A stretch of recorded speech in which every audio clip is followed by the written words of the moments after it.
be interesting is just to talk about the process of coming up with the John Lewis sort of ads, and hopefully it'll give you an insight into how John Lewis makes such commercially successful advertising. We knew in our heads that we were going to do animation before we had the idea, which kind of helped the idea in a way, because animation just frees you up. You can do anything you want. One of the things that they really had to trust us on was animation, because they'd never done anything like this before, and it really made us sort of look back and think about what the brand is and how would you animate a brand like John Lewis. And I think one of the key things is John Lewis doing things properly, you know, and they are a business, as you sort of know, that they do things kind of in a very honourable way, and they treat people correctly, and they give time for briefs. The fact that we're briefed in February because they understand the process of creation is kind of more than just smashing something out of the park in a couple of weeks. The DNA of John Lewis is that there's a lot of integrity and honesty. So it couldn't be CG, it couldn't be sort of computer generated at all. It had to have some sort of heart, a sort of craft to it, something that was, you know, a labour of love done with hands. Blinking came up with a great idea, which was to use a technique that's sort of never been used before, and sort of using old-fashioned techniques, sort of hand-drawn drawings like you've got at the back.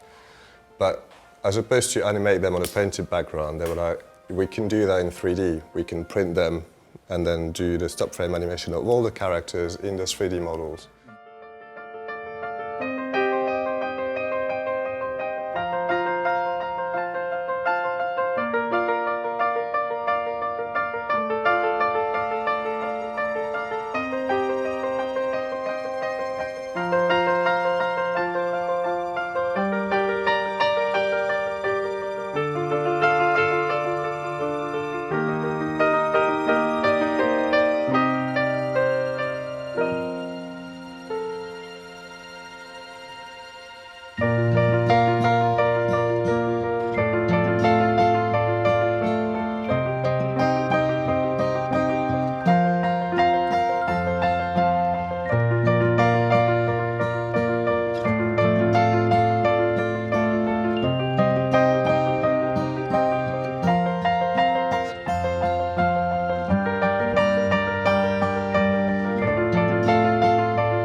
Or 3 months of character development, which is a whole other thing as well, where you have to go, does that bear look are their eyes too big, too Disney, do they look British enough? And at every stage you're working with the client as well, so you think you've got it to a good place, and you present it to the client and they're like, I don't know, and you're just